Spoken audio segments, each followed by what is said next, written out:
Tonight, we are about to make automotive internet history.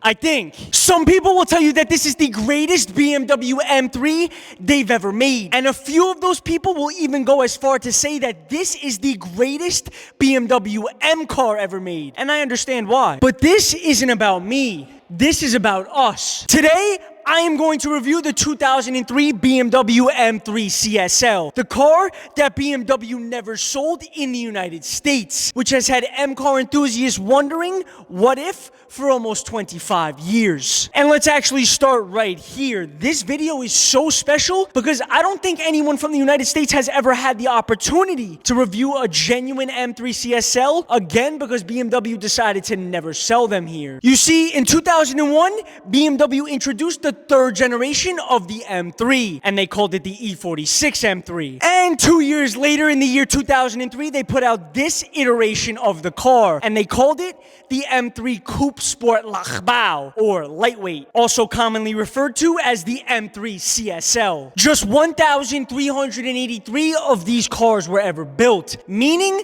that it's a crazy rare car in general. But if they were never sold to North American customers, how am I possibly standing next to one right now? Well, in the United States, there's a 25-year rule, the 25-year law. You may have heard of it. And it states that any car not originally sold here must be modified to comply with American automotive standards before it is imported here. However, there are some ways to legally import a foreign car without modifying it in certain circumstances, which is how I'm able to show you this car here today. Okay.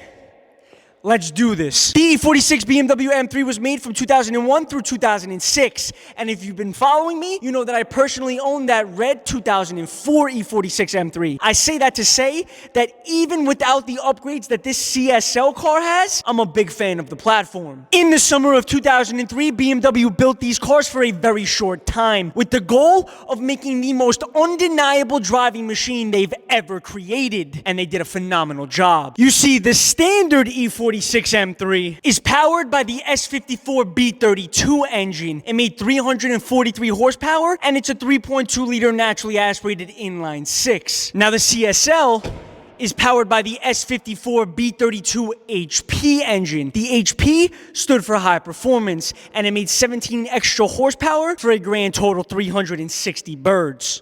Now, they say that the high-performance variant of the S54 had reworked cams and valves, but if you haven't already noticed, the real difference maker between this car and the standard E46 M3 or even the competition package models is what the engine is attached to. I'm talking about this factory carbon fiber airbox. What it does is create the most iconic and ridiculously addictive sounding induction noises that you'll ever experience. Well, at least in 2003. I mean, let's just think about other manufacturers. McLaren, who used carbon fiber roof scoops, or Porsche, who utilizes carbon fiber window intake scoops, and even their modern cars like the GT4 RS. These are all mechanisms that help enhance that induction noise experience. And BMW nailed it with this thing all the way back in 2003. Check this out. If you want one of these carbon fiber air boxes, you're not gonna find an original for less than $5,000 on a good day. There are some replicas of pretty similar quality, but you're not sniffing one of those either for less than $2,500, and that's just a piece, no installation. This box is that much of a difference maker.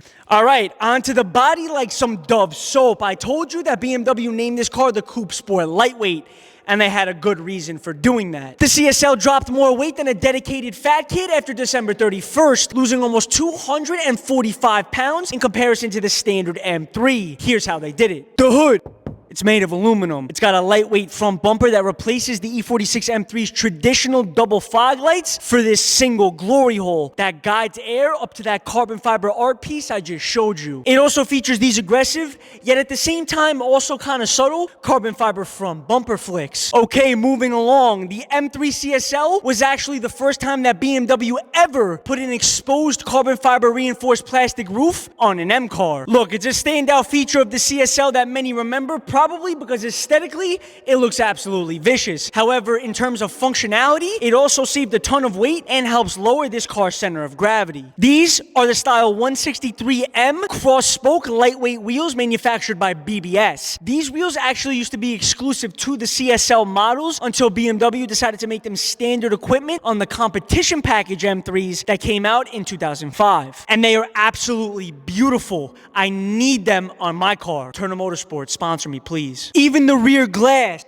is made of a thinner, lightweight material. Another key characteristic of the CSL cars is this lightweight curved trunk lid. Below it, you'll find another carbon fiber component, the rear diffuser. The 4 loud pipes sticking out of the end of this M3's rear may look like the standard M3 exhaust, but looks are deceptive because the exhaust is another area that BMW decided to lighten up. The CSL's lighter, less restrictive exhaust system actually gave these cars a more distinctively raspy tone, which E46 M3s in general were already known for.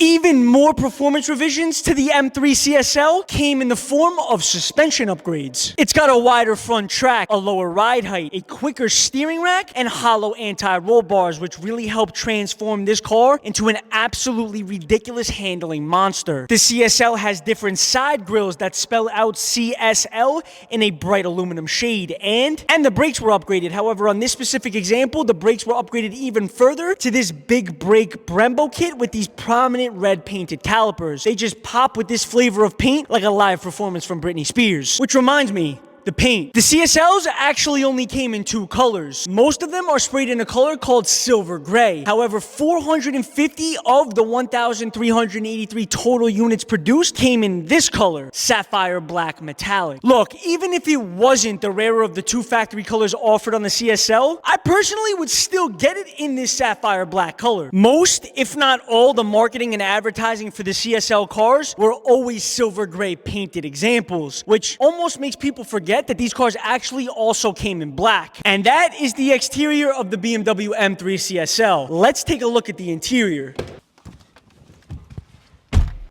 What a place to be. The CSL's interior formula is very similar to its exterior's formula. Let's get things light. Almost immediately, you'll notice these manually adjustable Alcantara covered bucket seats, which definitely take a skinnier back to get comfortable in. The back seats are also slightly different. They have this bucket seat-like look and are covered in Alcantara as well. The door panels have been replaced with carbon fiber, and so has the armrest, or lack thereof, I should say. BMW probably felt that in a car this serious, you shouldn't have time to sit back, relax, and rest your arm. So they decided to get rid of the armrest and slap this massive piece of carbon fiber in its place. In fact, these cars originally come from factory without a radio and without air conditioning. Thankfully, this example adds back both of those amenities. Now, here's where things take a turn. This is not a manual shifting BMW M3. Well, not a traditional one. BMW exclusively, meaning they didn't give you another option, fitted these CSL cars with the second iteration of their semi-manual gearbox, aka the SMG. And I mean, they did that because it was the latest technology out at the time. You were able to manually shift gears without the lag of your left leg smashing the clutch pedal, and that meant saving time on your lap. They included a sport button which increases throttle sensitivity. They included a button to turn off traction control, and they included this volume looking button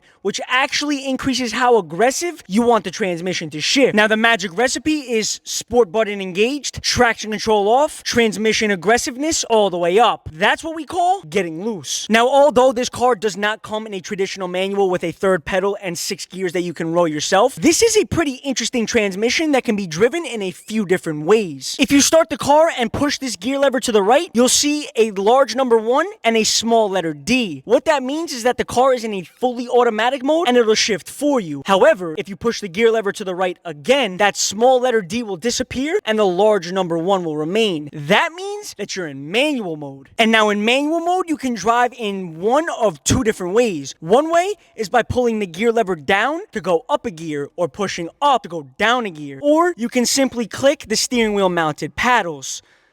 That's more fun. Looking back, I think it's safe to say that a third pedal would have made this the greatest BMW M driving machine ever made. However, I strangely like the SMG transmission, and I think it's cool that it embodies the period of time that this car comes from. Anyways, and there you have it, the E46 BMW M3 CSL, the forbidden fruit in the United States. Now, typically, I would close out the review with a driving segment. However, out of respect for that freezing cold New York weather and the rarity of this car, it's probably best we rain check that for today. But if this video does well, let me know if you want to see that, because maybe we'll make it happen sooner than later. I also want to take the time to give a special thank you to Enthusiast Auto Works in New York for giving me the opportunity to review this M3 CSL. Be sure to like, comment, share, and subscribe to the Whistle Motors channel as well as my other social media platforms, because this week I'm actually getting my hands on another absolutely ridiculous BMW gem. Take your best guess below what you think that car is, and here's a hint for you. That car actually was sold in North America, but nowhere else. Big whistle.